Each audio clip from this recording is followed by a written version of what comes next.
1991, back when Super Mario actually had some competition. Oh, wait, he has competition again. Alright, let's start that over. Sonic the Hedgehog 1. Not the most well-liked classic Sonic game, but without this, we wouldn't have the franchise we know today. But ignoring that fact, is this game good? Okay, well, you would know. You just saw the title in the thumbnail. So I guess the question should be, why is this game so good? First, let's talk about Sonic's moveset. The moveset seems simple. There aren't that many buttons to press. Just press the jump button to jump, and press right and left to move. Well, right and left. Seems like your average 2D platformer made in the 1990s. Right? Wrong. It's just a little more complex than that. Whenever you're moving right or left and then press down, you roll into a ball. And when you run into an enemy in ball form, you defeat them. Normally, when you run into an enemy, or in this game's case, a badnik, you would lose your rings. I'll talk about rings more later. That's not all though. Whenever you move right and then jump, you can just turn back to left mid-jump. But it's not like that when you roll right then jump. You cannot move back left while you're in the air. The only thing that holding left does is slow you down a little bit. So you shouldn't just roll into ball form at all times. And one more thing, Sonic's movement is physics-based. So when you go up a hill, it's a little hard to do so if you're not running fast enough. But when you're rolling down a hill, buddy, you're rolling around at the speed of sound. So yeah, I like this moveset. It's pretty simple, but it's not bland, and that's just neat. The next thing I'm going to talk about is the difficulty. So how hard is this game? Well, first you're in Green Hill Zone, which is a super simple stage, kind of like what a first level in any video game should be. Then there's Marble Zone. It's a little harder than Green Hill, but not the worst thing ever. Then the levels just get progressively harder as you progress until you reach Scrap Brain Zone, which is the final test of difficulty. So yeah, it's not the worst thing ever. It's easy at first, and it gets harder later. It's what a video game should do. But do you want to know what makes this game even simpler? The rings. Here's what you gotta do to stay alive. Collect at least one ring. If you get hit, that ring flies out. When it does that, pick it back up, because if you have no rings and get hit, it's game over for you, pal. But the thing is, picking up rings isn't even that hard, making this game really not that hard.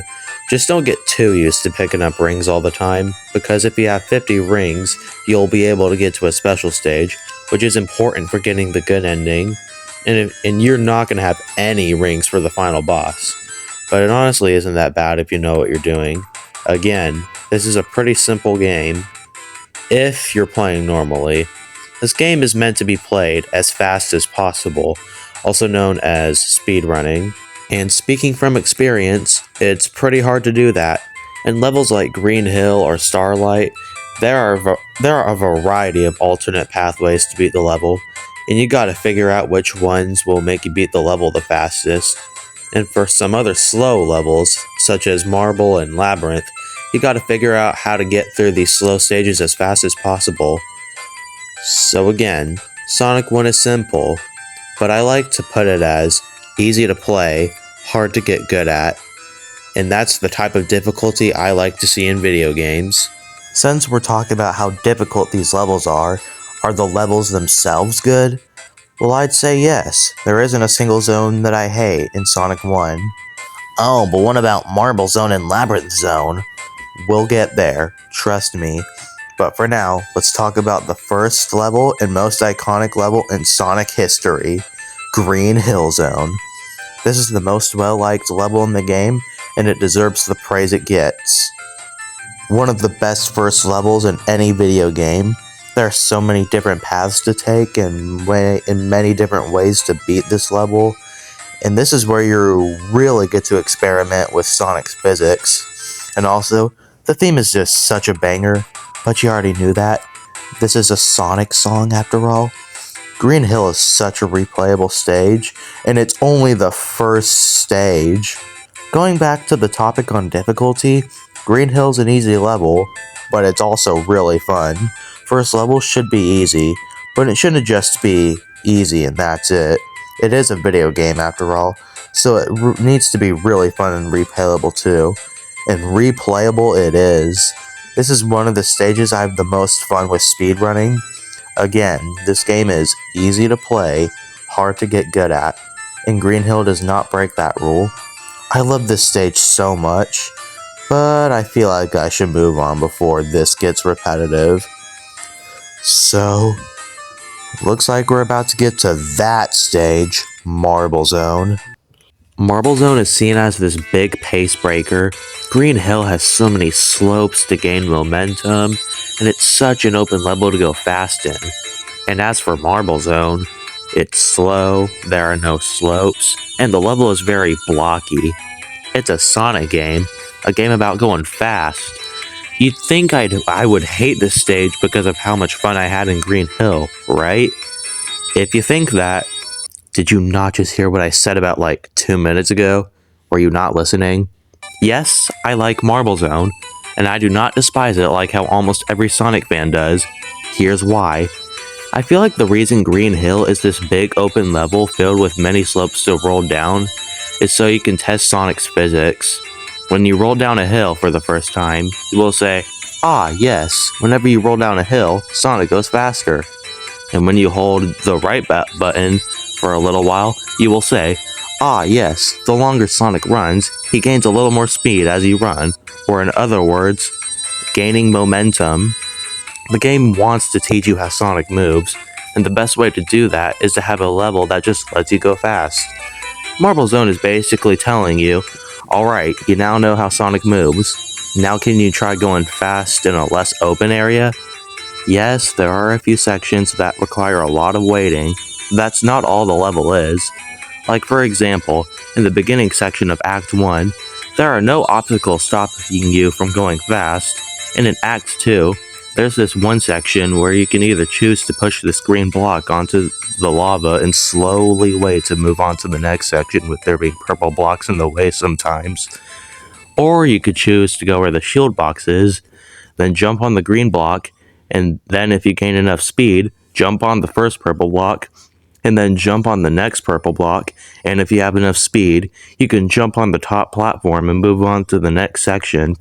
This level can be pretty fast-paced, but that's only when you get super good at the game. You have to memorize the level design so you can know how to get through every obstacle as fast as possible, and it feels super rewarding once you do so. Again, the game is easy to play, hard to get good at. Some levels in this game won't just give you speed like it's candy, you have to earn your speed. Anyways, I think I rambled on this stage long enough. Let's talk about Spring Yard Zone. I don't have much to say about Spring Yard, except for how awesome it is. Yes, there are boring waiting segments, but most of them can be skipped if you know how to. Playing this feels like a reward for completing Marble Zone, with the occasional waiting section. We went from a level that has many obstacles to possibly stop us from going fast, to a level that's easy to go fast in, and there are many slopes to roll on. There's also many springs in this yard. I don't really have anything else to say about this level. It's really underrated, and it's kind of surprising that people don't like this level as much as Green Hill or Starlight Zone. But whatever. Let's just talk about the real controversial level. Let's just get to the point. Almost nobody likes Labyrinth Zone. People hate it for the same reasons as Marble Zone, but except it's even slower than that level because of the underwater physics, and because of the drowning mechanic. The drowning theme is really the creepiest song in gaming.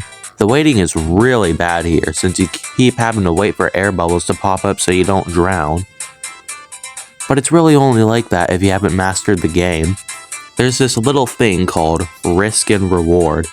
You can go through most of the underwater sections without using an air bubble, but that's only if you can get through them as fast as possible. And hey, would you look at that? You're gonna beat the level faster now. There's also a way to skip most of the level in Act 1. Yeah, Labyrinth is meant to be speedrun. You just have to be good at the game to do so. If you haven't done it already, try going through the underwater sections of Labyrinth while collecting as little air bubbles as possible. I promise you will be having a little more fun. Starlight Zone is the perfect level to come after Labyrinth. Even though Labyrinth doesn't have to be a slow level if you don't let it be one, I could see why some people wouldn't like it if they're not amazing at the game. Some people who really enjoy getting their free sense of speed finally get it here, and it feels really rewarding after getting through Marble and Labyrinth. So you finally just get to mess with Sonic's physics again, and you get a few cool level gimmicks, such as those seesaw things, which are pretty cool. I had fun playing with those. They were even in the boss. Yeah, that's neat. Hey, what else can I say? Pretty much a perfect level. And yeah. Well, time to move on to the final level. Do people even like it or hate it? I genuinely can't tell. Scrap Brain Zone is a great final level. There's a few waiting sections, but they can all be skipped. There's many hazards, there's fun level gimmicks, such as those rolly circle things. There's great sense of speed, and this level really throws everything at you. It truly does feel like a final test. Scrap Brain truly does bring back everything because Act 3 is pretty much Labyrinth Zone Act 4. This is super hard because air bubbles take even longer to come out than they did before. But just like in the original Labyrinth Zone, you can find ways to get through this as fast as possible. You just gotta know the right path to take, and this level shouldn't take longer than a minute, so this at least isn't longer than the fun and speedy levels. I also want to talk about the theme here. All those other zone themes are super good and really fitting for what environment they're in, but this, it really does make it feel like that your journey is almost over. It sounds a little robotic, but at the same time hopeful. This piece of music makes you feel like you're at Dr. Eggman's base while still implying that Sonic must save the day. It doesn't necessarily root for or against Sonic or Eggman. It really does feel like an intense battle between these two. Sonic has defeated Eggman multiple times at this point, but over time, the battles become harder and harder. And one of those fights wasn't even a true battle. In Labyrinth Zone's boss, Sonic was just simply trying not to get lost in the water and drown, but that was still really tough to get through. So the question is, can Sonic really truly defeat Dr. Eggman? He is just gonna keep coming back strong. But maybe Sonic can return even stronger. Wow, okay, I wasn't expecting this section to be that long.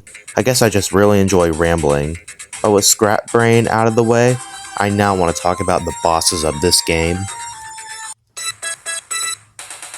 Each level is split into 3 acts, and at the end of the 3rd act of a zone, you fight Dr. Eggman. The bosses in this game aren't talked about very much, and I guess it's understandable. I do believe they are the weak point of the stages, but does that mean I dislike them? Heck no, these bosses are awesome. This is a game about going fast, and the more skilled you are at the game, the faster you can beat these bosses, and that's the kind of Sonic bosses that I like. Even Labyrinth Zone boss fight follows this rule, and it's not even really a boss, but the more skilled you are, the faster you can get through the area. And let's talk about the final boss. This is pure skill. You have no rings, so you can't get hit once. It's still just like the other bosses. It's not scripted whatsoever. You just gotta beat it as fast as you can, but this time, it's also focused on reaction time. You gotta react fast enough if you don't want to get crushed. And a boss like that is perfect for a character like Sonic the Hedgehog. I don't know what else to say. Great final boss.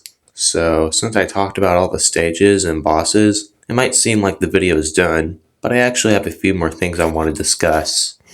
Let's talk about the special stages. In every Sonic game that has a special stage, you gotta complete 7 of them to get the 7 Chaos Emeralds. But in this one, there's only 6 Chaos Emeralds, so while you don't turn into Super Sonic in this game, collecting all emeralds will make the environment a more pleasant place to be in.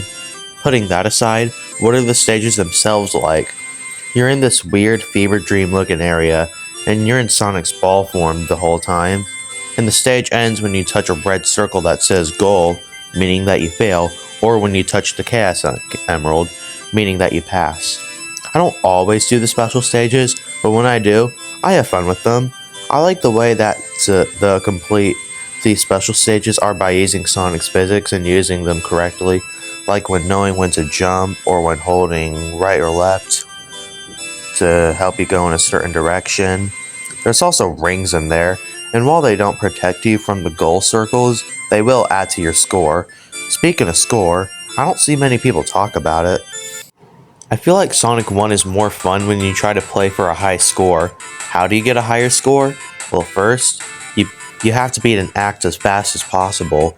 If you beat a level in under 30 seconds, you get many points added to your score. If you beat it in a little over 30 seconds, you don't get as many points, but it's still a lot. If you beat it in over a minute, you don't get very many points.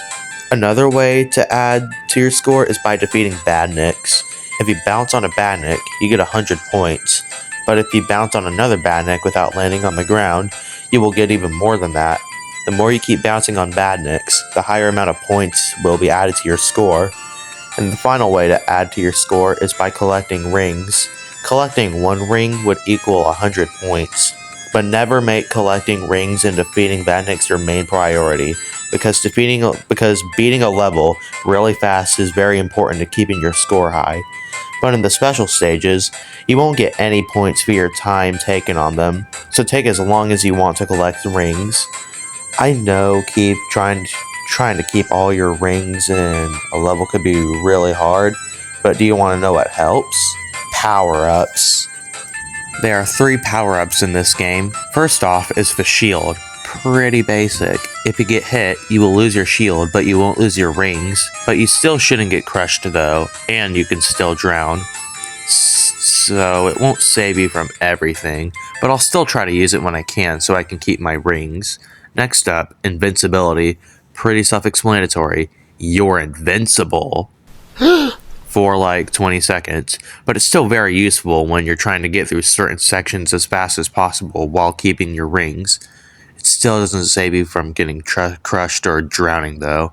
And last and most certainly not least, the speed shoes. I freaking love this power up.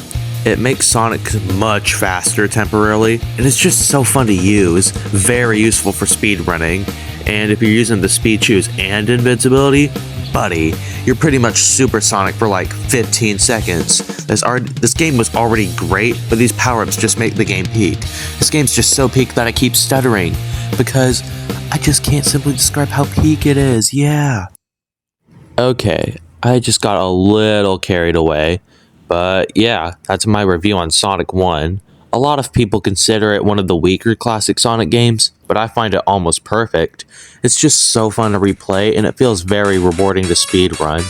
Really, my only problem with this game are those occasional sections and some levels that require a lot of waiting. But aside from that, I give this game a 9 out of 10, an amazing first game of an amazing franchise.